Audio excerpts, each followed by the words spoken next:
ब्रह्मणे नमः। तस्मै ज्येष्ठाय ब्रह्मणे नमः।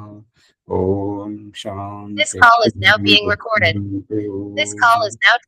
సత్యార్థ ప్రకాశము అధ్యాత్మ సత్సంగానికి వచ్చేసినటువంటి వారందరికీ నమస్తే, స్వాగతం, సుస్వాగతం.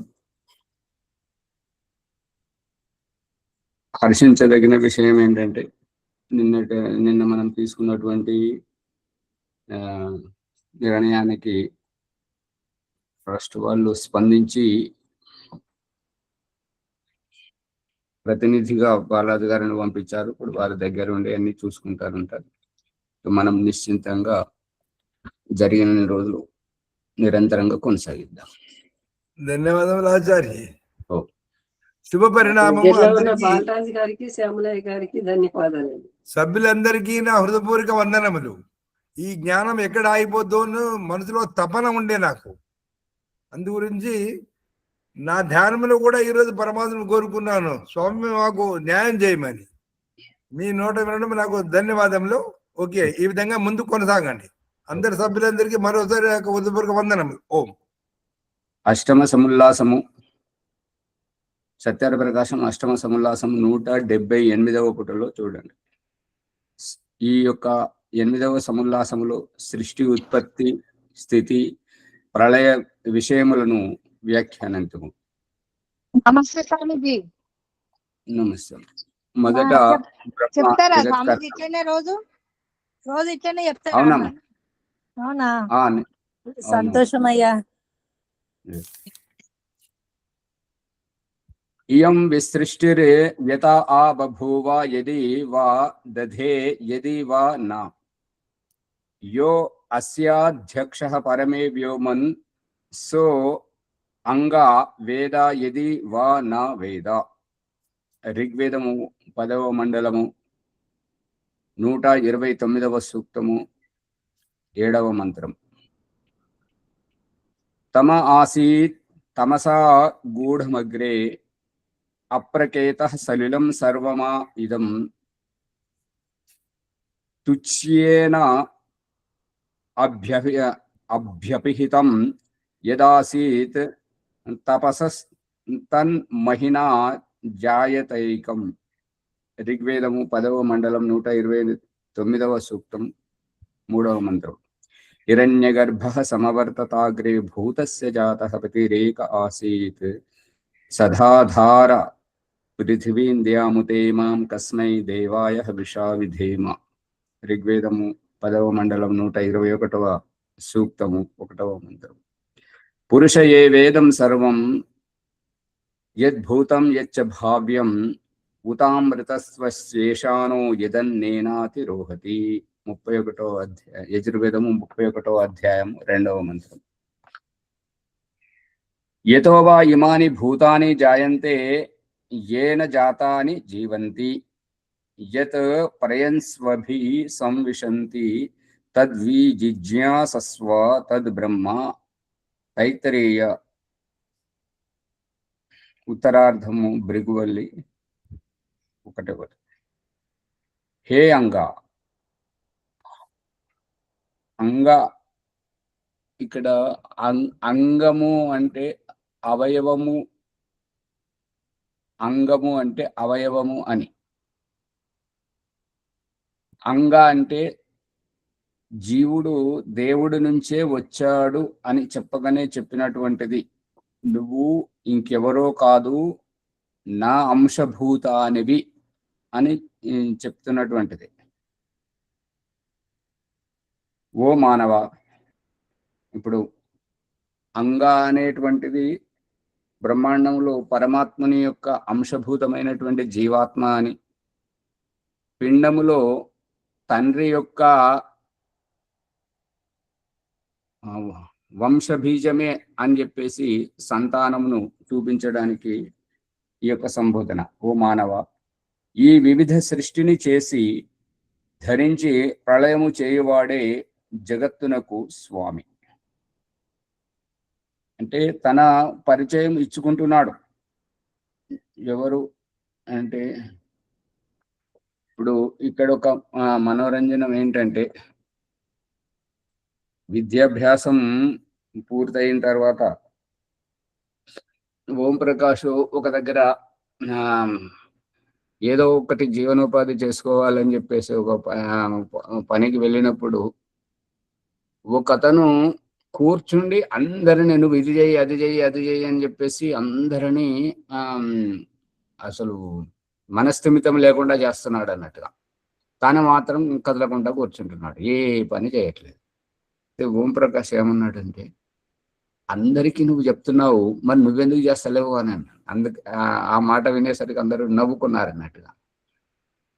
ఎందుకు నవ్వుకున్నారు అని అంటే, అతను గుత్త తీసుకున్నటువంటి వ్యక్తి ఆ పనితనాన్ని చేయించడానికి. ఆ విషయం ఓం ప్రకాష్కు తెలియదు అన్నట్టు.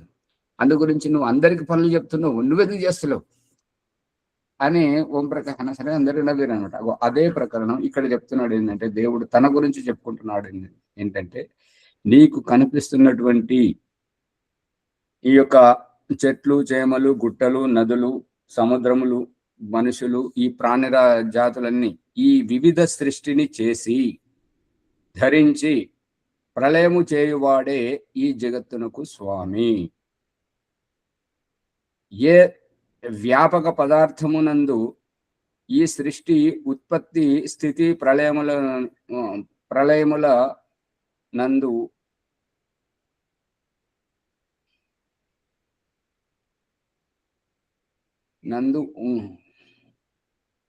నందుచున్నవేంటి అందుచున్నవో, ప్రళయములను అందుచున్నవో అదియే పరమేశ్వరుడు అని నీవు ఎరుగుము. ఏ వ్యాపక పదార్థమునందు ఈ యొక్క సృష్టి, వ్యాపక పదార్థం ఏమిటి అంటే పరమాత్మని యందు ఈ సృష్టి ఉత్పత్తి, స్థితి, ప్రళయములను అందుచున్నవో అదియే పరమేశ్వరుడు అని నీవు ఎరుగుము. ఇతరుని సృష్టికర్తగా అంగీకరింపకము. ఇది ఎలా ఉంటున్నది అని అంటే ఇక్కడ అందుచున్నదో అగుచున్నదో అని అర్థమా ఆచార్య? స్థితి ప్రళయములను అందుచున్నదో,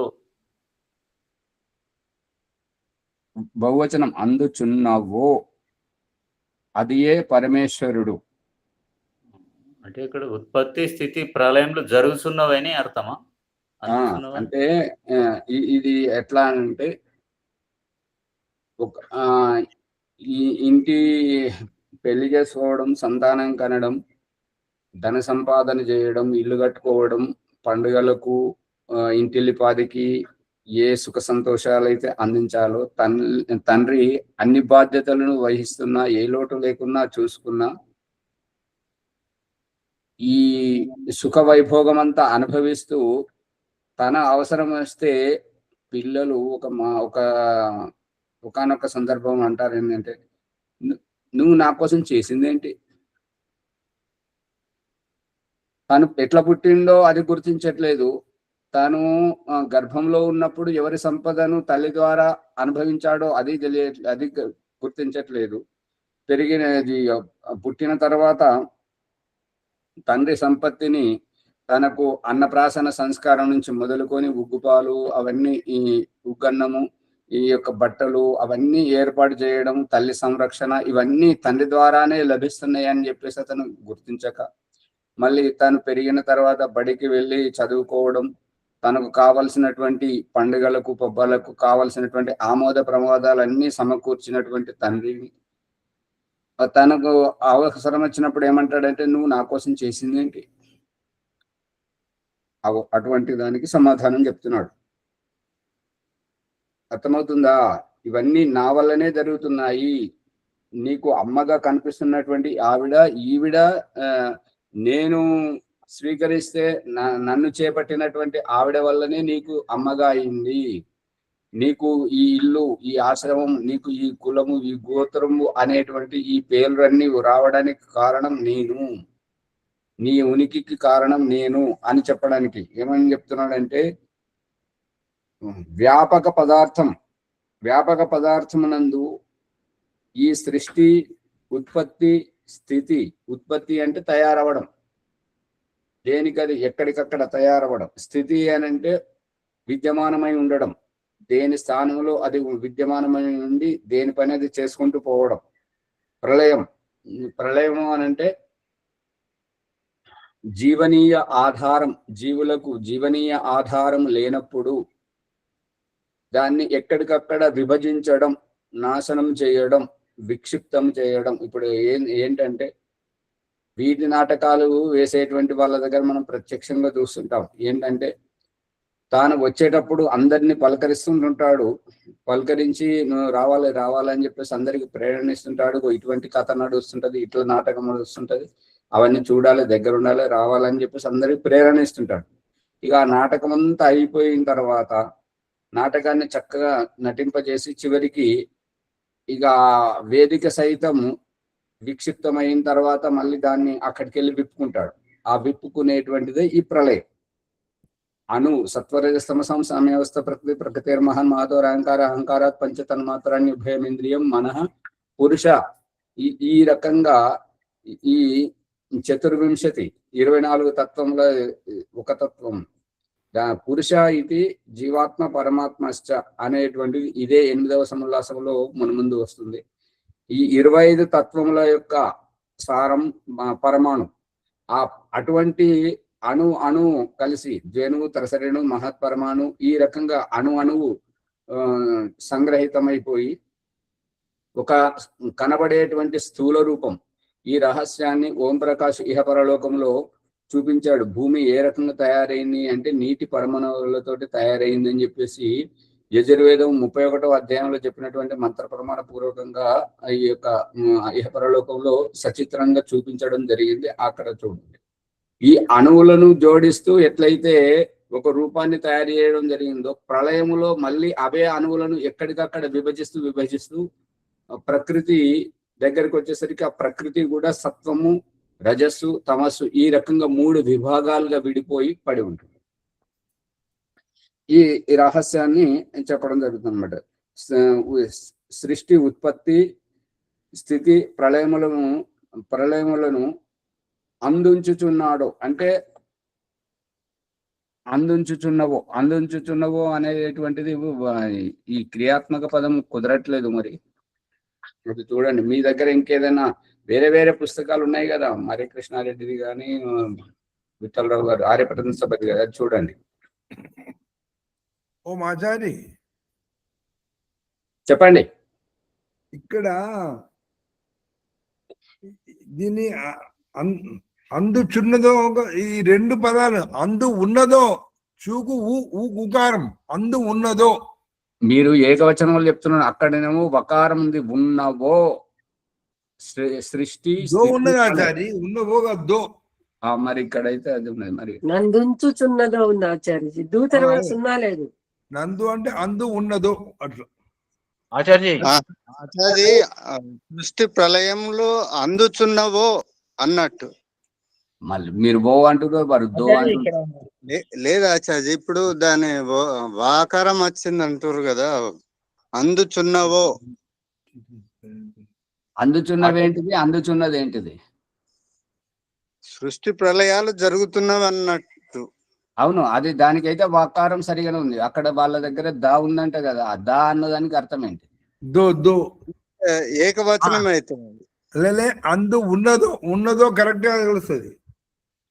అందు అంటే వ్యాపక పదార్థం నందు ఉన్నదో అనే అది మరి అక్కడ ఉన్నదో అని ఏకవచనం చెప్పినప్పుడు సృష్టి స్థితి ప్రళయము బహువచనం చూపిస్తున్నాడు కదా వ్యాఖ్యానంలో. పొందుతున్నాయో అని ఆచార్య ఇక్కడ అదే ఉండాలి. పొందుతున్నావో సరి అయింది.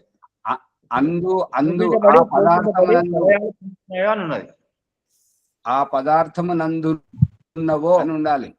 వ్యాపక పదార్థము నందు సృష్టి స్థితి ప్రళయములు పొందుతున్నాయో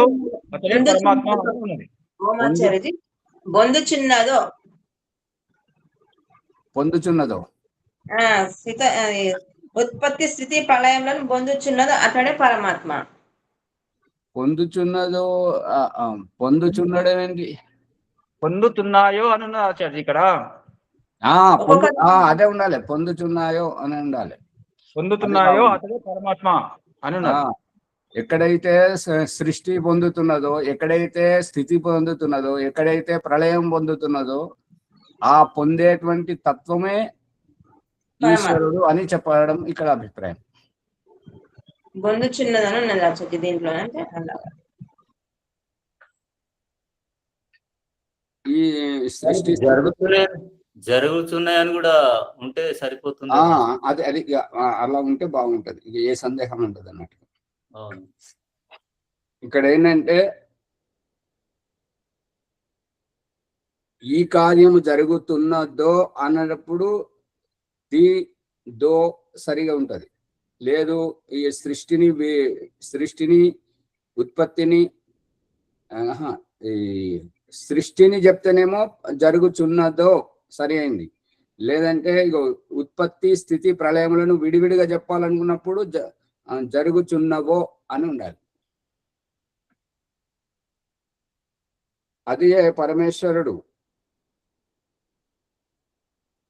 మరి తీసుకున్నారేమో ఆచార్యజీ, అందుకే చున్నదో అనేటటువంటిది ఏకవచనం ఉపయోగించారంటారా?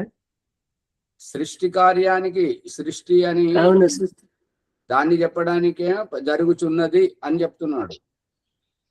లేదు జరుగుచున్నవో అని ఏ పుస్తకంలో అయితే ఉందో దానికి సృష్టి స్థితి ప్రళయం, ఈ సృష్టి స్థితి ప్రళయములు ఈ మూడింటిని చెప్పడానికి బహువచనంలో విడివిడిగా దేని దానికి చెప్పడానికి జరుగుచున్నవో అనేటువంటిది. అంటే మనం తీసుకునే రెండు తెలుసుకోవాలి, అంతరార్థం తెలుసుకున్నప్పుడు తెలుస్తుంది. కార్యమని జాతివాచకాన్ని తీసుకున్నప్పుడేమో ఏకవచనం ఉంటుంటది.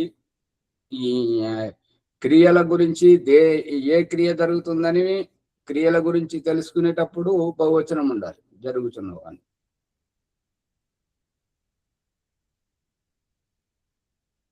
అంటే సృష్టి స్థితి ప్రళయములు అందుచున్నవో అంటే అందుకునేవారు ఎవరు, అందించేవారు ఎవరు? అందుచున్నది అని అంటే పరమేశ్వరులో నుండి అందుతున్నవి అనేది. అందుకునేది ఎవరు అని అంటే జీవుడు. ఇది అందుచున్నవో అనే కంటే జరుగుతున్నవో అనేది స్పష్టంగా ప్రభాకర్ గారు చెప్పినట్టు.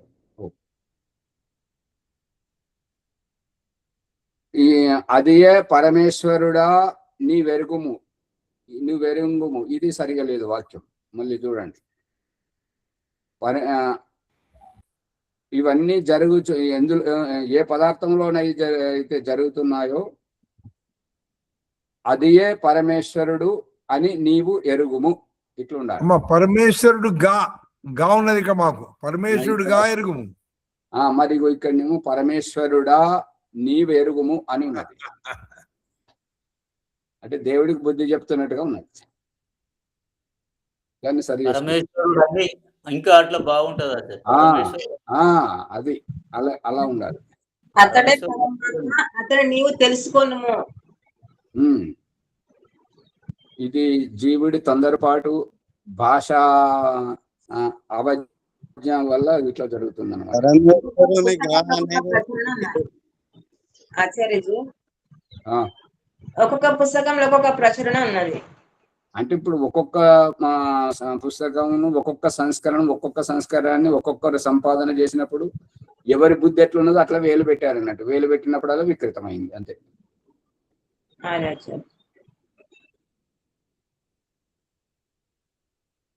ఇతరుని సృష్టికర్తగా అంగీకరింపకము, ఇంకొకరిని సృష్టికర్తగా భావించదు.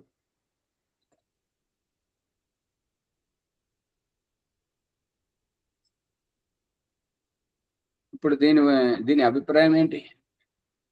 దీని అభిప్రాయం ఏంటంటే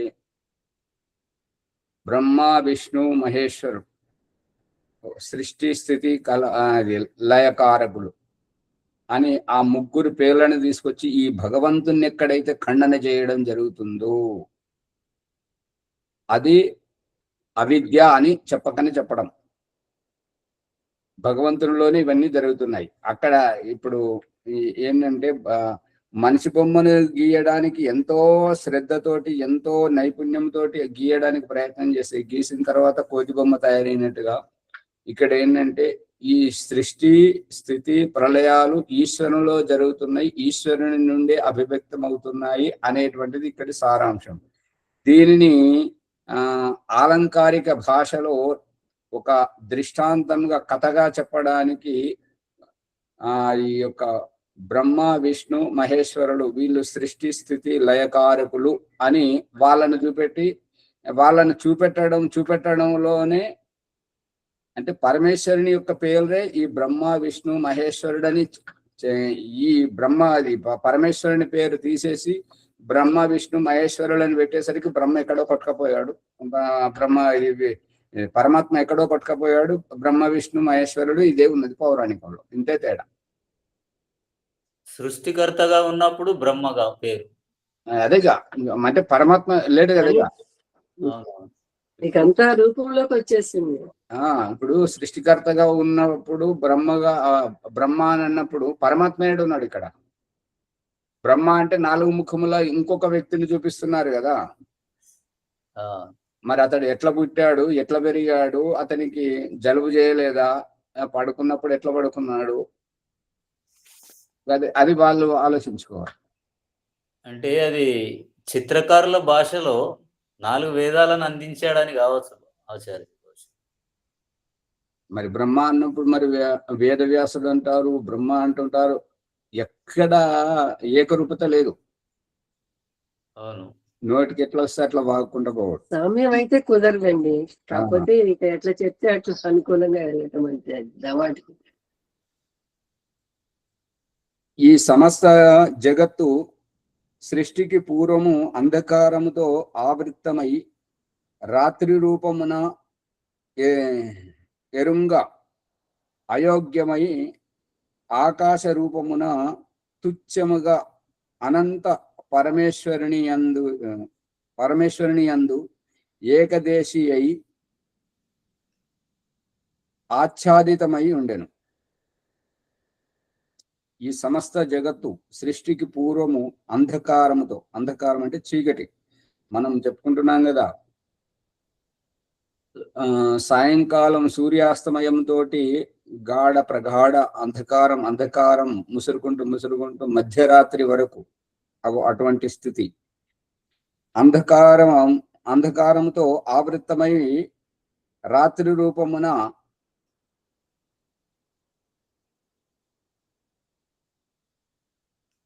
ఎరుంగ అయోగ్యమై అంటే తెలుసుకోవడానికి సాధ్యపడనటువంటి, ఎక్కడ ఏది కనపడదు కాబట్టి ఏది ఏమిటనేటువంటి తెలుసుకోవడం అసాధ్యం. ఆకాశ రూపమున తుచ్చముగా, ఆకాశ రూపం అంటే ఖాళీ ప్రదేశమున, తుచ్చము అంటే నిమ్నం, లెక్కలోకి రానంతగా తుచ్చముగా అనంత పరమేశ్వరుని యందు. ఇదంతా ఎవరిలో జరుగుతుందంటే అనంత పరమేశ్వరుని యందు జరుగుతుంది. అది ఎక్కడ జరుగుతుందంటే ఏకదేశీయమై. ఏకదేశీయము అంటే ఒక చోట ఉండి ఇంకొక చోట లేనటువంటిది. అంటే చీకటిలో ఉండి వెలుతురులో కనపడినటువంటిది, వెలుతురులో ఉన్నటువంటిది చీకటిలో లేనటువంటిది. చీకటి వేరు, వెలుతురు వేరు, వీపు వేరు, ముఖము వేరు. ముఖం చూసుకుంటే ముఖము కనబడదు, వీపు కనబడదు మనకు.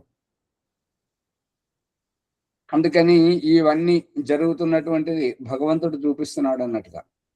ఆకాశములో తుచ్చముగా అనంత పరమేశ్వరుని యందు ఏకదేశీ అయి ఆచ్ఛాదితమై ఉండెను. తరువాత పరమేశ్వరుడు తన సామర్థ్యముతో కారణ రూపము నుండి కార్యరూపమునకు తెచ్చెను. ఈ యొక్క చీకటిగా ఉన్నటువంటి, ఇప్పుడు ఈ చీకటి అనేటువంటిది అర్థం చేసుకోవాలి అని అంటే, కొత్తగా పెళ్ళైనటువంటి వారు వేరుపడడం,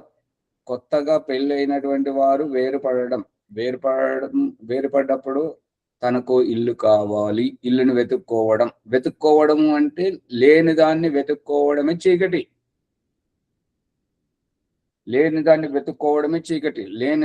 లేని ఇంటి కోసం స్థలం తీసుకొని ఇష్టం ఉన్నట్టుగా తను కట్టుకోవడమే. లేనిది కట్టుకోవడమే చీకటిలో నిర్మాణం జరుగుతుంది. ఇది అర్థమవుతుందా? అర్థమవుతుంది ఆచార్యజీ.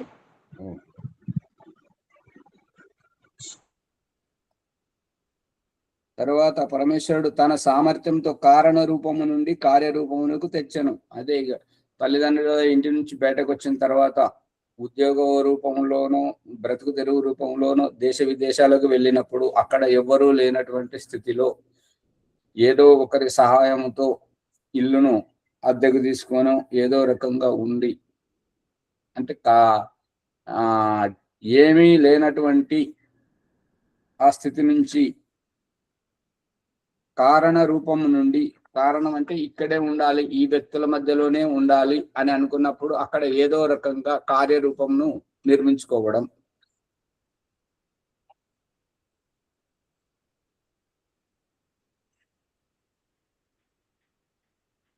ఓ మానవులారా, సూర్యాది సర్వ తేజోమయ పదార్థములకు ఆధారం, పుట్టిన జగత్తునకు పుట్టనున్న దానికి అద్వితీయ స్వామియు అగు పరమాత్మ ఈ జగతుత్పత్తికి పూర్వం ఉండెను. ఓ మానవులారా, అంటే మానవులకే ఎందుకు చెప్పాడు? కుక్కలకు ఎందుకు చెప్పలేదు? పశువులకు, పక్షులకు ఎందుకు చెప్పలేదు అని అంటే, ఆ జ్ఞానము వాటికి లేదు, మానవుని దగ్గరే ఉంది, మానవుడే గ్రహిస్తున్నాడు కాబట్టి మానవునికి చెప్పాడు, అంతే తేడా.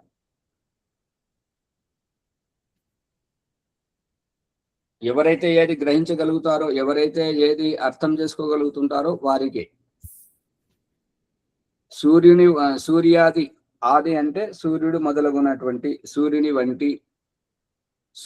వంటి సర్వ తేజోమయ, తేజోమయ అంటే ప్రకాశకమైనటువంటి పదార్థములకు ఆధారము, పుట్టిన జగత్తునకు పుట్టనున్న దానికి అద్వితీయం. అద్వితీయం అంటే నవిద్యతే ద్వితీయం యస్య, ఎవరికైతే ఇంకా పోటీగా, సమానంగా, తుల్యముగా, వారి మాదిరిగా ఇంకొకరు ఎవరు లేరో, ఒకే ఒక్కడు ఉన్నాడో ఆ పరమేశ్వరుని అద్వితీయం అంటారు. అద్వితీయ స్వామియు అయినటువంటి పరమాత్మ ఈ జగదుత్పత్తికి పూర్వము ఉండెను. అంటే తల్లిదండ్రుల ఇంటి నుంచి బ్రాహ్మణ క్షత్రియుల వైశ్యుల ఇంటికి వెళ్ళి అగ్నిని తీసుకురావడానికి, తన ఇంటి ఇల్లు వెలిగించుకోవాలంటే బ్రాహ్మణ క్షత్రియుల వైశ్యుల ఇంటికి వెళ్ళి అగ్నిని తీసుకురావాలి. తన ఇంటి నుంచి బయలుదేరి వెళుతున్నాడు. 25 సంవత్సరాలు మొత్తం సమవర్తన సంస్కారం తర్వాత వివాహం చేసుకోవడానికి అమ్మాయి ఇంటికి వెళుతున్నాడు. ఆ రకంగా వెళ్ళినటువంటి వ్యక్తి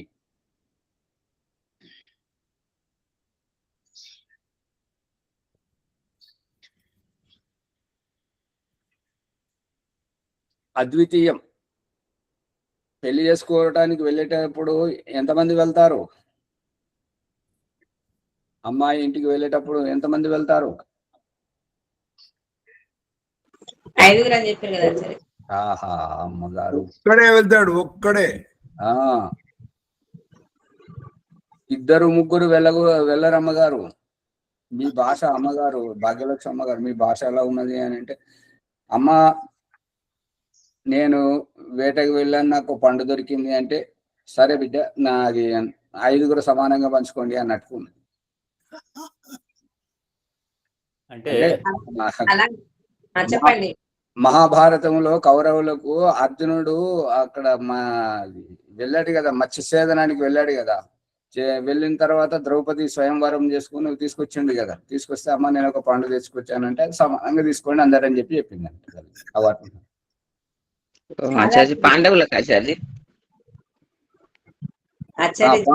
పాండవులకు పాండవులకు. అమ్మ చెప్పండి భాగ్యలక్ష్మి గారు. మీరు అమ్మాయిని చూడడానికి ఎంతమంది వెళ్తారంటే అప్పుడు మీరు అమ్మగారు మళ్ళీ భాష మార్చారు. చూడడానికి కాదు, పెళ్లి చేసుకోవడానికి, వివాహం. స్వయంవరానికి ఆ శబ్దంలోనే ఉంది స్వయంవరం.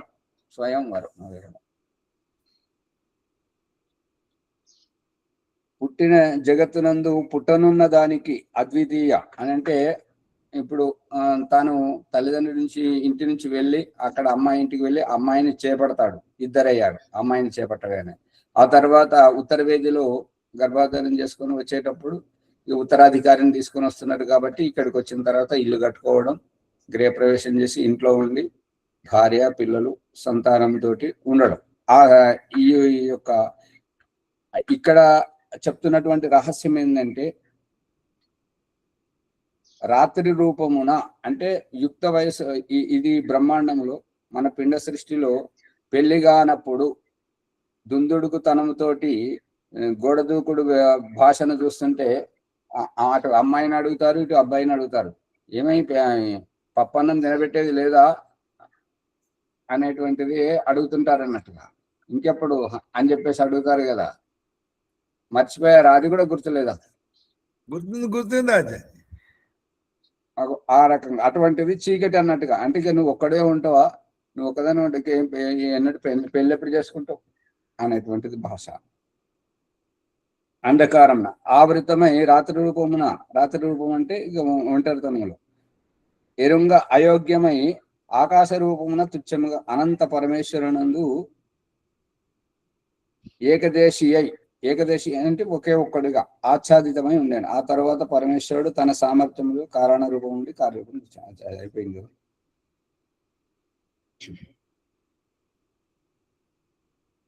సర్వ తేజోమయ పదార్థములకు ఆధారము పుట్టిన జగత్తునకు పుట్టనున్న దానికి అద్వితీయ స్వామియగు పరమాత్మ ఈ జగత్తుకు పూర్వం ఉండెను. అతడే ఈ పృథివీ మొదలు సూర్యుని వరకు గల జగత్తును ఉత్పన్నము చేసి ఉన్నాడు. ఆ యొక్క పరమేశ్వరుడే అంటే ఈ యొక్క పిండ సృష్టిలో ఆ యుక్త వయసులో ఉన్నటువంటి అతనే వెళ్ళి అమ్మాయిని చేపట్టి పెళ్లి చేసుకొని ఆ యొక్క అగ్నిని అంటే ఉత్తరాధికారిని తీసుకొని తన ఇంటికి వచ్చి ఇల్లు కట్టుకొని ఇంట్లో గృహప్రవేశం చేసి కుటుంబాన్ని వికసితం చేస్తుంటాడు. బ్రహ్మాండంలో పరమేశ్వరుడు ఎట్లయితే చేశాడో పిండంలో ఈ యొక్క యుక్త వయసులో ఉన్నటువంటి వారు పెళ్లి చేసుకొని సంతానాన్ని కనడం అనేటువంటి వ్యవహారాన్ని చూపిస్తున్నాడు. ఆ పరమేశ్వరునికి ప్రేమతో భక్తి నొనరింపవలయును. అటువంటి ఇంత మన కోసం ఇంత చేస్తున్నటువంటి ఆ పరమేశ్వరునికి భక్తితో ప్రేమతో భక్తిని వనరింపవలయును. అంటే నువ్వు నా కోసం ఏం చేశావు? ఇప్పుడు తెలివైన వాళ్ళు మేధావులు ఏమంటుంటారు అని అంటే, దేశము నా కోసం ఏమి చేసిందని కాదు, నువ్వు ఆలోచించాల్సింది ఏంటంటే దేశం కోసం నేనేమి చేశాను. దేశం అంటే మట్టి కాదు, దేశం అంటే మనుషులే అని అన్నప్పుడు మనిషికి మనిషి తోడ్పడినప్పుడే దేశము అభివృద్ధి అవడము మరి ఉన్నతిగాంచడం జరుగుతుంటది. కాబట్టి నాన్నను తండ్రిని మనసు బాధపడేటువంటి విధంగా నువ్వు నా కోసం ఏం చేశావు అనే కంటే నువ్వు నా తండ్రికి నాన్నగారి పురుషార్థంలో ఎంతవరకు నువ్వు తోడ్పడ్డావు, ఎంతవరకు సహకరించావు, నీవేం చేశావు అనేటువంటిది. ఆ రహస్యాన్ని నువ్వేమైనా చేస్తున్నావా లేదా అనేటువంటి రహస్యాన్ని అగ్నిహోత్ర సమిధాదాన రెండవ మంత్రం రెండవ సమిధానం ప్రథమ మంత్రంలో అడగడం జరిగింది. నువ్వేం సంపాదించావు, ఘృతైర్బోధయథ అతిథిం, ఎంత కూడబెట్టావు చెప్పు అనేటువంటి రహస్యం ఏంటి అంటే ప్రతి ఒక్కరూ పురుషార్థం చేయాలి అనేటువంటిది సారాంశం. అందు గురించి మనకంటే మన అభిభావకులు తల్లిదండ్రుల పట్ల మనము ప్రేమతో భక్తిపూర్వకంగా ఉండాలి అనేటువంటిది. అంటే వాళ్ళు ఏ తప్పు చేసినా కూడా మనం ప్రేమతో భక్తితో ఉండాలనేది కాదు, వాళ్ళు మన పట్ల చేసేటువంటి వ్యవహారం వరకు అంటే మనల్ని కనడము పెంచడము ప్రయోజకులను చేసేటువంటి దాంట్లో ఎంతైతే వారు ఆసక్తి చూపిస్తున్నారో అంతవరకు వాళ్ళు ఇప్పుడు ఏంటంటే చెప్పడం ఏంటంటే తల్లియే కూతురు చేత వ్యభిచారం చేస్తున్నది, కూతురుని అమ్ముకుంటున్నారు, కొడుకును అమ్ముకుంటున్నారు, ఇటువంటి దాంట్లో మాత్రం వారితో ఏకీభవించదు.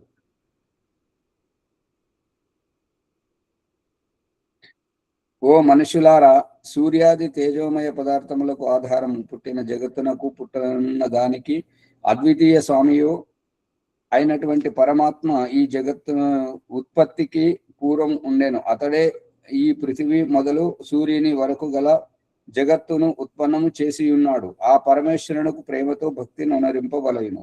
ఓ మానవులారా, సమస్తమున పూర్ణ పురుషుడు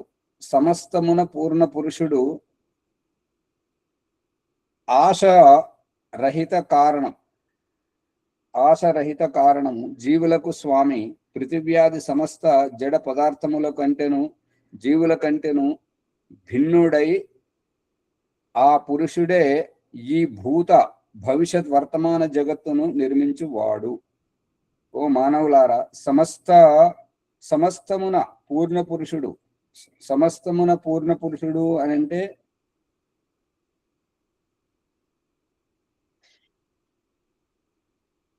ఈ కుటుంబానికి తండ్రి పూర్ణ పురుషుడు. తన పురుషార్థం తోటి ఈ కుటుంబాన్ని నెట్టుకొస్తున్నాడు అంటే అతడు ఏ లోటు లేకుండా తన బాధ్యతను నిర్వర్తిస్తున్నాడు అని. అదే విధంగా సమస్తమున ఈ యొక్క అండపిండ బ్రహ్మాండం సమస్తమున పూర్ణ పురుషుడు పరమేశ్వరుడు ఆశరహిత కారణము అని అంటే పండుగ వస్తే భార్య తన కోరికను చెప్తుంటది, పిల్లలు వారికి ఏమి కావాలో అన్నీ చెప్తుంటారు. కానీ భార్య కోరికను, సంతానం కోరికలు మరియు ఇంటికి వచ్చే అతిథి యొక్క ఆతిథ్యం చేయడానికి ఇంటి యజమానిగా తానేమి ఆశిస్తున్నాడు అనేటువంటిది గ్రహించడం ఇక్కడ. ఇంటి యజమాని అర్థమవుతుందా? అంటే యజమాని కోరికలు ఎవరికి చెప్తారనే? యజమాని గురించి అంతగా ఎవరు పట్టించుకోరు. ఎవరి స్వార్థం వారు, ఎవరిది వారే చూసుకుంటారు తప్ప తండ్రి గురించి పిల్లలు, భర్త గురించి భార్య ఆశించేది మరి మీకు కావాలి కదా, మీరు తెచ్చుకోవాలి కదా అనేది చాలా అరుదు అనేది సందేశం. ఇప్పుడు తన గురించి ఎంత అయితే చొరవగా నాకు మంచిది కావాలి, ఇది కావాలి, అది కావాలని అనుకుంటారో అంతగా వారి గురించి పట్టించుకోరు అనేటువంటిది అభిప్రాయం.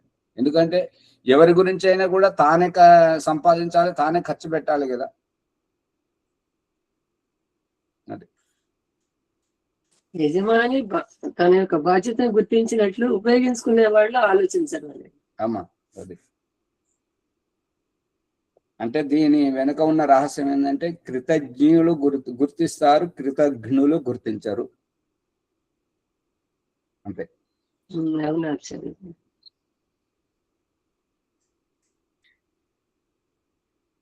జీవులకు స్వామి పృథివ్యాది సమస్త జడ పదార్థముల కంటేను జీవుల కంటేను భిన్నుడైన అంటే మీ ఈ యొక్క ఇప్పుడు ఏమంటారు అంటే తీర్థయాత్రలకు పోయి చెట్లను, గుట్టలను, ఆ నదులను భగవంతుడిగా భావించి అక్కడ చేసుకుంటున్నారే కానీ వీటన్నింటిని పుట్టించిన వాడు పరమేశ్వరుడు, వీటన్నింటికంటే భిన్నముగా ఉన్నవాడు అనేటువంటిది. ఈ రహస్యంను భగవంతుడు నాటకీయ పరంగా మనకు చూపిస్తున్నాడు. ఏంటంటే చెట్లు, గుట్టలు, నదులు మరియు ఈ యొక్క ఈ పంటలు, ఈ యొక్క మరి స్త్రీ, పురుష, నపుంసక, పశు, పక్షులు అన్నీ ఉన్న అన్నింటికంటే భిన్నమైన వాడు పరమేశ్వరుడు అని చెప్పడం. ఇల్లు, తల్లి, సహోదరులు వీళ్ళన్నింటికంటే భిన్నమైన వాడు ఇంటి యజమాని ఎట్లాగో అదే విధంగా ఈ యొక్క సమస్త జీవుల కంటేను మరియు జగత్తుల కంటేను అన్నింటికంటే భిన్నమైనటువంటి వాడు ఆ యొక్క పరమేశ్వరుడు ఈ భూత భవిష్యత్ వర్తమాన జగత్తును నిర్మించినటువంటి వాడు. ఏ పరమాత్ముని రచనము వలన ఈ పృథివ్యాది సమస్త పదార్థములు ఉత్పన్నములై జీవించి ప్రళయమును పొందునో అతడే బ్రహ్మము అని ఎరుంగగోరుము. ఏ పరమాత్ముని రచనము అంటే వేదము వలన ఈ పృథివీ మొదలగునటువంటి సమస్త పదార్థములు ఉత్పన్నములై జీవించి ప్రళయములు పొందుచున్నవో ఆ యొక్క బ్రహ్మము అతడే బ్రహ్మము. అంటే ఎవరి ద్వారా అయితే జరుగుతున్నవో ఇవన్నీ సమస్త పదార్థములు పృథివ్యాధి వంటివి సృష్టి ఉత్పత్తి ప్రళయములు జరుగుతున్నవో ఎవరి కారణంగా ఎవరి ద్వారా అయితే జరుగుతున్నవో అతడే బ్రహ్మము అని ఎరుంగ గోరుము. జన్మాద్యస్య యతః వేదాంత దర్శనము. ఎవరి వలన ఈ జగత్తు యొక్క ఉత్పత్తి స్థితి ప్రళయములు జరుగునో ఆ బ్రహ్మమే ఎరుగదగినది. బ్రహ్మమే అంటే జ్ఞానం.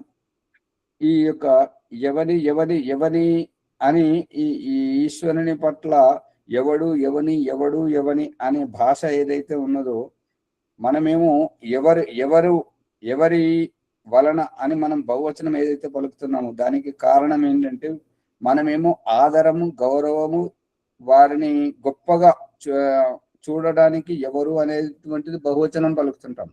కానీ బహువచనం పలికితే అనేక మంది ఉన్నట్టుగా కొంతమందికి భాషా పరిజ్ఞానం లేనటువంటి వారికి మరి బోధపడేటువంటి ఆస్కారం ఉన్నందున భ్రాంతి కలుగుతుంటది. కాబట్టి ఎవడు ఎవని అనేటువంటిది సరైనటువంటి భాష. ఏకవచనం. ఎవని వలన అంటే ఏ పరమేశ్వరుని వలన ఈ జగత్తు యొక్క ఉత్పత్తి స్థితి ప్రళయములు జరుగుచున్నవో జరగబోతుంటవో ఆ యొక్క బ్రహ్మమే ఎరగదగినది. అతనే తెలుసుకోవాలి. ప్రకరణం అయిపోయింది. ఓం నమస్తే. ముని గారు ముందుకు తీసుకెళ్ళండి. చాలా మంచి ప్రకరణం వస్తున్నది. అన్ని విషయాలు తెలుసుకోండి. ఏమన్నా ఉంటే సందేహాలు అడగండి. కామెంట్లలో పెట్టండి. కామెంట్లో పెడితే అందరి దృష్టికి వెళ్తుంది. ఆచార్య ఓంబరి గారికి ధన్యవాదములు. ఆధ్యాత్మిక సత్సంగము జ్ఞానగంగా మనము సత్య ప్రకాశము అష్టమ సముల్లాసం ప్రారంభం చేసుకున్నాము ఈరోజు భగవంతుని దయ వలన. తర్వాత ట్రస్ట్ వాళ్ళ కృపతోటి ఇది వెనుకంజ వేయకుండా ముందుకు వెళ్తుంది. శ్యామలయ్య గారు తర్వాత బాలరాజు గారు వారు ప్రయత్నం చేసి ఒక చిన్నపాటి సమస్యను సాల్వ్ చేసిన వారికి ధన్యవాదములు. ఈ రోజు లోపల పరమాత్ముడు సృష్టి స్థితిలో కారకుడు అని వేదమంత్ర ప్రమాణాలు చెప్తూ ఏది జరుగుతున్నా ఏది జరుగుతున్నా జరగబోయేది కూడా దానికి అద్వితీయ పరమాత్మనే కారణం అని చెప్పి లోతైనటువంటి అర్థాన్ని తెలుసుకుంటున్నాము. ఈ ఎపిసోడ్ లైక్ చేయండి, షేర్ చేయండి, సబ్స్క్రైబ్ చేయండి. పక్కన ఉన్న గంట సింబల్ గట్టిగా నొక్కి మీకు ఎలాంటి సందేహం వల్ల కామెంట్ రూపంలో పెట్టి మీరు సందేహం నివృత్తి చేసుకోవచ్చును. దీని గురించి ఒక పాట పాడితే ఆచార్య, ఒక 2 నిమిషాల పాట పాడండి. ప్రణముని భాగ్యనగరం. వేదమే జగతికి ఆధారం, సకల జ్ఞానపో తొలి బీజం, ఆ జగదీశుని ప్రసాదితం దజానందుని మహావరం. వేదమే జగతికి ఆధారం, సకల జ్ఞానపో తొలి బీజం, ఆ జగదీశ ప్రసాదితం దజానందుని మహావరం. సర్వ విద్యలకు అది మూలం, సకల మతులకు అది వైద్యం, నిత్య నూతనం విజ్ఞానం, సత్యధర్మాల మధుకోశం. వేదమే జగతికి ఆధారం, సకల జ్ఞానపో తొలి బీజం, ఆ జగదీశ ప్రసాదితం దజానందుని మహావరం. రసానందాల ప్రియవర్షం, ముని మహర్షుల తపఫలం, పవిత్ర హృదయ సంజనితం కల్మషనాశక ప్రభంజనం పరమాత్మ జ్ఞాన భండారం జీవాత్మలందరికీ సొంతం కులమత వర్ణాది విభేదం వేదమాత కది విరుద్ధము వేదమే జగతికి ఆధారం సకల జ్ఞానపు తొలి బీజం ఆ జగదీశ ప్రసాదితం దయానందుని మహావరం ఉన్నతి కోరే మానవులు ఎవరైనా వారు చటైనా వేదమాత శరణము పొంది ఆనందాంబుదిని పొందొచ్చు దయానందుని త్యాగ గుణం చతుర్వేదాలు దొరికి నిజం ప్రతి మానవుడు చదవచ్చు మతి వివేకమును పొందొచ్చు రాముడు కృష్ణుడు వేదాలు గురుకులాలలో చదివారు యజ్ఞయాగాలు చేశారు దురితాలను నిరోధించారు వేదమ జగతికి ఆధారం సకల జ్ఞానపు తొలి బీజం ఆ జగదీశ ప్రసాదితం దయానందుని మహావరం దయానందుని మహావరం దయానందుని మహావరం. నమస్తే, ధన్యవాదాలు ఆచారి. ఈరోజు వైదిక సంధ్యోపాసన ప్రభాకర్ గారు చెప్పాలి. ఓం. రెండవ బ్యాచ్ నడుస్తుంది కదా. భీమరావు గారు రెడీగా సిద్ధంగా ఉన్నారు. వారు వైదిక సంధ్యోపాసన చేయించాలని ప్రార్థన. మూల మంత్రాల ఆ సమయాన్ని దృష్టిలో పెట్టుకుని మూల మంత్రాలు చేయించండి. అవసరం పడితే ఒకటి నీటికి అర్థం చెప్పండి. అట్లా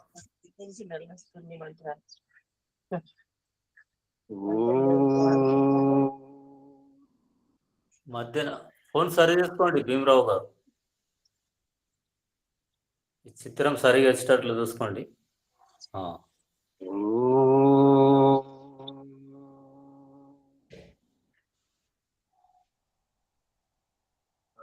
సంధ్యాయోగ బ్రహ్మ సాక్షాత్కార. ఓం అమృతోపస్తరణమసి స్వాహ. ఓం అమృతాపితా నమసి స్వాహ. ఓం సత్యం యశః శ్రీర్మే శ్రీః శ్రేతాం స్వాహ. ఓం శన్నో దేవీరభిష్టయ ఆపో భవంతు పీతే సంయోరభిస్రవంతు నః. ఇంద్రియస్పర్శ. ఓం వాక్ ఓం ప్రాణః ప్రాణః. ఓం చక్షుః చక్షుః. ఓం శ్రోత్రం ఓం నాభిః. ఓం హృదయం. ఓం కంఠః. ఓం శిరః. ఓం బాహుభ్యాం యశోబలం. ఓం కరతలకరపృష్ఠే.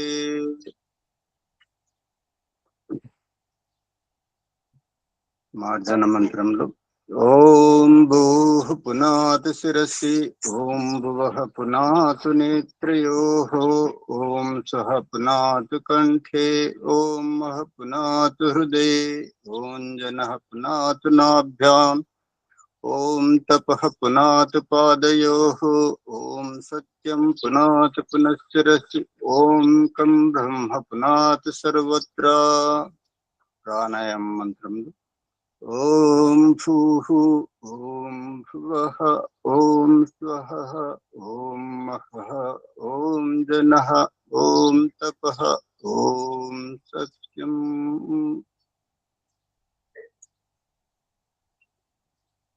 ఓం అగం విమర్శన ప్రకరణం. ఓం ఋతుంచ సత్యం చాభిద తపసోధ్యజాయత తతో రాత్రియజాయత తతః సముద్రో అర్ణవః సముద్రాదర్ణవాదదే సంవత్సరో అజాయత అహోరాత్రాని విదదద్విశ్వస్య మిషతోऽసి సూర్యాచంద్రమసో ధాతా యథా పూర్వమకల్పయత్ దివంచ పృథివీం చాంతరిక్షమతో స్వః. ఆచమనం. ఓం శన్నో దేవీరభిష్టయ ఆపో భవంతు పీతయే సంయోరభిస్రవంతు నః. మనసా పరిక్రమం. ఓం ప్రాచీదిగగ్నిరధిపతిరస్తు రక్షితాదిత్య ఇషవః. తేభ్యో నమోధిపతిభ్యో నమో రక్షితృభ్యో నమ ఇషుభ్యో నమయేభ్యోऽస్తు. యోస్మాన్ వేష్ట్యం వయం దిస్మస్తంవోజంభే దద్మః. ఓం దక్షిణాదిగింద్రోధిపతిస్థిరచ్చిరాజీ రక్షితా పితర ఇషవః. తేభ్యో నమోధిపతిభ్యో నమో రక్షితృభ్యో నమైషుభ్యో నమయేభ్యోऽస్తు. యోస్మాన్ వేష్ట్యం వయం దిస్మస్తంవోజంభే దద్మః. ప్రతీచీదిక్ వరుణోధిపతిః పృథాకూ రక్షితాన్నమిషవః. తేభ్యో నమోధిపతిభ్యో నమో రక్షితృభ్యో నమైషుభ్యో నమయేభ్యోऽస్తు. యోస్మాన్ వేష్ట్యం వయం దిస్వస్తంవోజంభే దద్మః. ఉదీచీదిక్ సోమోధిపతిః స్వజో రక్షితా శనిరిషవః. తేభ్యో నమోధిపతిభ్యో నమో రక్షితృభ్యో నమైషుభ్యో నమయేభ్యోऽస్తు. యోస్మాన్ వేష్ట్యం వయం దిస్వస్తంవోజంభే దద్మః. ధ్రువాదిక్ విష్ణురధిపతిః కల్మాషగ్రీవో రక్షితా వీరుదైషవః. తేభ్యో నమోధిపతిభ్యో నమో రక్షితృభ్యో నమైషుభ్యో నమయేభ్యోऽస్తు. యోస్మాన్ వేష్ట్యం వయం దిస్మస్తంవోజంభే దద్మః. ఊర్ధ్వాదిక్ బృహస్పతిరధిపతిః క్షిప్రో రక్షితా వర్షమిషవః. తేభ్యో నమోధిపతిభ్యో నమో రక్షితృభ్యో నమైషుభ్యో నమయేభ్యోऽస్తు. యోస్మాన్ వేష్ట్యం వయం దిస్మస్తంవోజంభే దద్మః. ఉపస్థాన ప్రకరణం. పరమాత్మ ఉపస్థానం అంటే నాకు అత్యంత సమీపంలో పరమాత్మ ఉన్నాడని తెలుసుకోవడం. ఓం జాతవేదసే సునవామ సోమమరాతీయతో నిదహాతి వేదః సనః పరిషదతి దుర్గాని విశ్వా నావేవ సింధు దురితత్యాగ్నిః. ఋగ్వేదము 1వ మండలము 99 సూక్తము 1వ మంత్రం. ఉత్పన్నమైన మానవులందరి చేత ఎరగబడు ఓ పరమేశ్వర, మా సర్వస్వము సమర్పిస్తున్నాము. లోభముతో ఎవరేని త్యాగం చేయజాలని ధనమును నిశ్చింతగా నశింపజేయుదు అని ఎరుగుదుము. ఓ అగ్ని ప్రకాశ స్వరూప, ఎలాగైతే భయంకర అలల మధ్య ఒక కుశల నావికుడు అవలీలగా గమ్యం చేర్చున్నట్లే నీవు మా దుఃఖ దౌర్మనస్యాలను పరిష్కరించి ధరింప చేయుచున్నావు. ఓం చిత్రం దేవానాముదగాదనీకం చక్షుర్మిత్రస్య వరుణస్యాగ్నేః ఆప్రాధ్యావా పృథివీ అంతరిక్షం సూర్య ఆత్మా జగతస్తస్తు సచ్చ. యజుర్వేదము 13వ అధ్యాయము 46వ సూత్రం. వరణీయ ప్రకాశక అగ్నిస్వరూప ఈశ్వర, ఇంద్రియోత్కర్షంతో కనులకు విందుగా చిత్ర విచిత్రమైన సకలాండ పిండ బ్రహ్మాండం యొక్క ద్విస్థానము భూమి మరియు అంతరిక్షానికి సూర్యుడు ఆత్మ మాదిరిగా జగత్తు అంతటిని స్థిరంగా ఉంచుతున్నాడు కాబట్టి స్థిరమై ఉన్నది. ఓం ఉదుత్యం జాతవేదసం దేవం వహంతి కేతవః దృశ్యే విశ్వాయ సూర్యం. ఉదయించబోయేటి ఉత్పన్నమైన వారందరి చేత ఎరగబడుతున్న ఓ దివ్య స్వరూపుడిని కిరణములు తీసుకొని పోతున్నాయి. ఆ విశ్వ బ్రహ్మాండీయ సూర్యుని దృశ్యాన్ని చూస్తున్నాను. ఓం ఉద్వయం తమసస్పరిస్త్వః పశ్యంత ఉత్తరం దేవం దేవత్రా సూర్యమగన్మజ్యోతిరుత్తమం. మనమంతా మన అజ్ఞాన అవిద్య మూర్ఖత్వాన్ని ఏవగించి అన్ని విధాల పైకి లేచి తమ ఆత్మికోన్నతి వైపునకు చూసుకోవాలి. మన మొట్టమొదటి ఆధ్యాత్మిక ప్రేరణాదాయకుల నుండి నేటి వరకు అందరము ఆ ఉత్తమ జ్యోతి స్వరూప సూర్యదేవుని వద్దకి చేరుకుంటున్నాము. ఈ దినమంతా వ్యవహారికంగా సమయస్ఫూర్తితో ఎంత చేసినా ఎక్కడో తప్పిదం జరిగిందని, అందుకే చేరుకోవాల్సిన చోటికి చేరుకోలేకపోయాం కాబట్టి సంధ్యోపాసన ముగించుకొని తిరిగి రావడం గమనార్హం. అందుకే ఈ అసఫల ప్రాయచిత్తం అంతపకం. ఓం తచ్చక్షుర్దేవహితం ప్రస్తాత్ శుక్రముచ్చరత్ పశ్యేమ శరదః శతం జీవేమ శరదః శతం శృణుయామ శరదః శతం ప్రభ్రవామ శరదః శతం అదీనాః శామ శరదః శతం భూయచ్చ శరదః శతాత్. ఓం శన్నో దేవీరభిష్టయ ఆపో భవంతు పీతే శయ్యోరభిస్రవంతు నః. ఓం భూర్భువః స్వః తత్సవితుర్వరేణ్యం భర్గో దేవస్య ధీమహి ధియో యో నః ప్రచోదయాత్. ఈ పరమేశ్వర, ఓ ప్రాణులకే ప్రాణదాత, సకల దుఃఖ వినాశక, స్వయం సుఖ స్వరూప ఓ పరమాత్మ, ఉపాసకులకు స్వయం సుఖానంద ప్రదాయక పరమాత్మ, ఆ యొక్క సవితా స్వరూపుని వరణీయత మన దుఃఖములు భస్మమై దివ్య స్వరూపుని ధారణ చేయుటకు మా బుద్ధిని సన్మార్గంలో ప్రేరేపింపుముగాక. సమర్పణ. ఓ పరమ దయానిదే దేవ, మా యొక్క ధర్మార్థ కామ మోక్షముల సిద్ధి వెంటనే ప్రాప్తించునుగాక, సిద్ధించునుగాక. నమస్కార ప్రకరణ. ఓం నమః శంభవాయ చ మయోభవాయ చ నమః శంకరాయ చ మహేశ్వరాయ చ నమః శివాయ చ శివతరాయ చ. ఓం శన్నో దేవీరభిష్టయ ఆపో భవంతు పీతే శయ్యోరభిస్రవంతు నః. ఓం నమః శివాయ. సర్వేభ్యో నమో నమః. అందరికీ ధన్యవాదాలు. నమస్తే ఆచార్య. శాంతి పట్కరం.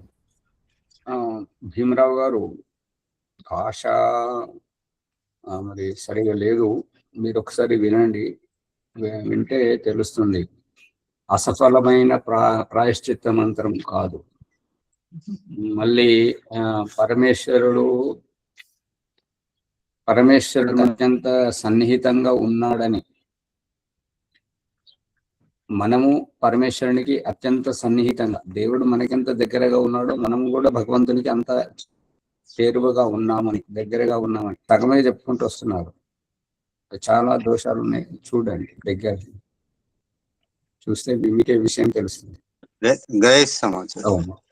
ఓం దేవ శాంతిరంతరిక్షం శాంతి, పృథివీ శాంతి, ఆపా శాంతి, ఓషధే శాంతి, వనస్పతే శాంతి, విశ్వే దేవా శాంతి, బ్రహ్మ శాంతి, సర్వం శాంతి. శాంతిరేవ శాంతి సామా శాంతిరేది. ఓం శాంతి శాంతి శాంతి. శ్రీభ్యో నమః. అందరూ నమస్కారం. అది నమస్తే ఆచార్య. సర్వేభ్యో నమః. ఆచార్య, ఒక సూచన చేయాలనుకుంటున్నాను. నేను చేయను. ఈ నెల 17వ తారీఖు నాడు 17 నుంచి 22వ తారీఖు వరకు కేరళలో కోయంబత్తూరు నుంచి, కోయంబత్తూరు అవుతా క్యాలికట్ అనే సముద్ర తీర ప్రాంతం లోపల అక్కడ సోమయాగం నిర్వహిస్తున్నారు, కొన్ని లక్షల వేల రూపాయలు ఖర్చు పెట్టి పెద్దగా, చాలా పెద్ద ఎత్తున చేసి అక్కడికి వెళ్ళి ఈ రోజు నుంచి స్వామి మునిజీ గారు, సత్యజిత్ మునిజీ గారు 20 మంది బ్రహ్మచారులు తీసుకొని అక్కడికి వస్తున్నారు. ఈ కార్యక్రమానికి ఆచార్య వీరులకి సంస్కృతం చెప్పేటువంటి ఆచార్యుడు వారు ఇక్కడ నుంచి కొంతమందిని తీసుకుపోతున్నాడు. తెలంగాణ నుంచి ఒక 6, తర్వాత ఆంధ్ర నుంచి ఒక 7, మొత్తము 15 మందిని 17 నాడు బయలుదేరుతున్నాము. 17వ తారీఖు ఉదయము. అది ట్రైన్ వరంగల్కి ఉన్నది. వరంగల్ నుంచి 18 నాడు సాయంత్రం చేరుకుంటాం. అక్కడ 3 రోజులు మాత్రమే యాగంలో పార్టిసిపేట్ చేసి మళ్ళా 22కి వాపసు వస్తుంది. ధన్యవాదములు ఆచార్య. ఏమైనా శ్రద్ధ వాళ్ళు ఉంటే బుక్ చేసుకొని రావచ్చు.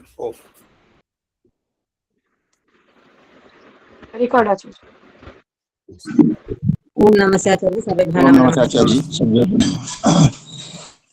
నమస్కారం సర్వేభ్యో నమః. నమస్తే. ఓం నమస్తే ఆచార్య.